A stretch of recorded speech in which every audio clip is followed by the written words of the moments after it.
The Hunger Games, The Ballad of Songbirds and Snakes introduced Coriolanus Snow's mentor, Dr. Volumnia Gaul, but a dark theory suggests that her story didn't get a happy ending. Though it's clear that young Coriolanus Snow had some concerning tendencies as a child and teenager, he wasn't entirely void of goodness.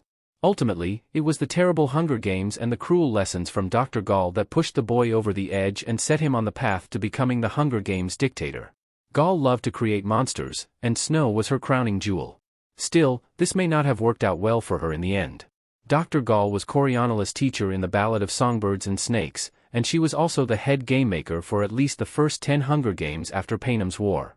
She took a particular interest in Corio because of his intelligence and put him through a series of brutal tests to see if he understood what the Hunger Games were truly for. Through her lessons, the future President Snow developed his belief that humanity was, in its rawest form, violent and dangerous, and that the Hunger Games were meant to demonstrate society's need for total control. Once this set in, Corio was made Dr. Gaul's apprentice game maker, but what happened to the pair after? Snow would have killed Dr. Gaul sometime after Ballad of Songbirds and Snakes, theory explained. Viola Davis as Dr. Volumnia Gaul in The Hunger Games The Ballad of Songbirds and Snakes.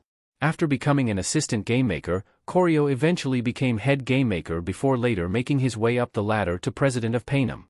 We don't know precisely when this all happened, but Finnick said in The Hunger Games, Mockingjay, that Snow was a young man when he became president, indicating that Corio's career trajectory accelerated quickly after the events of the Ballad of Songbirds and Snakes. It seems that Dr. Volumnia Gaul did a great job raising her protégé, but since she was thriving as head game maker at the end of the Hunger Games prequel, it is strange that Snow could take her place so quickly.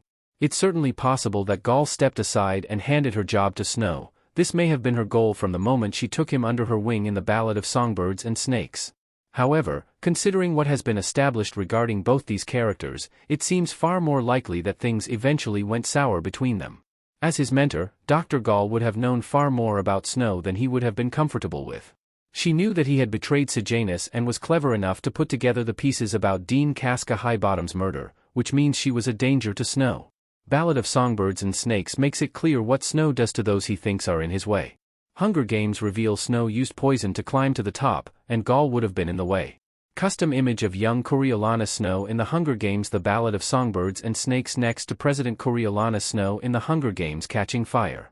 It's well known that Snow used poison to eliminate his political rivals, and this is how he managed to become president so young and keep the position for so long. Ballad of Songbirds and Snakes provides some answers as to when Snow developed his penchant for poison, and because the book and movie ended with him murdering Casca Highbottom this way, it's implied that similar deaths would begin shortly after. Once Snow learned all he could from Dr. Gaul, it would have been too easy to make a sudden death look like an accident. The woman loved experimenting on her dangerous mutts, and with as much access as Snow had to her labs, he could have made it look like one of these creatures turned on their creator. Snow could have poisoned her himself, or he could have simply released one of Dr. Gaul's beasts when she didn't expect it. Her knowledge would have died with her, and there would have been no one left who knew the extent of Snow's secrets. Snow respected Dr. Gaul after Ballad of Songbirds and Snakes, but that wouldn't have saved her.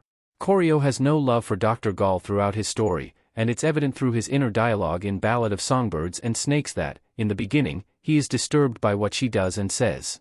However, after his experiences with the 10th Hunger Games, Lucy Gray, and District 12, he developed a newfound respect for his teacher.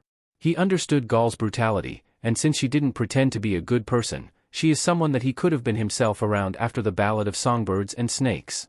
Still, all Snow cared about was what benefited him, and if he reached a point where Dr. Gaul was of more use to him dead than alive, he wouldn't have hesitated. Still, it's hard to feel sympathy for Dr. Gaul. She was an atrocious woman who, like Snow, assumed the worst of humanity because of her own darkest impulses. She took advantage of Snow's darkness and nurtured it into an inferno, which slowly grew to burn Panem to the ground. Ultimately, if Corio truly did kill Dr. Volumnia Gaul after the events of the Ballad of Songbirds and Snakes, she only had herself to blame. The boy was just another mutt of her own creation.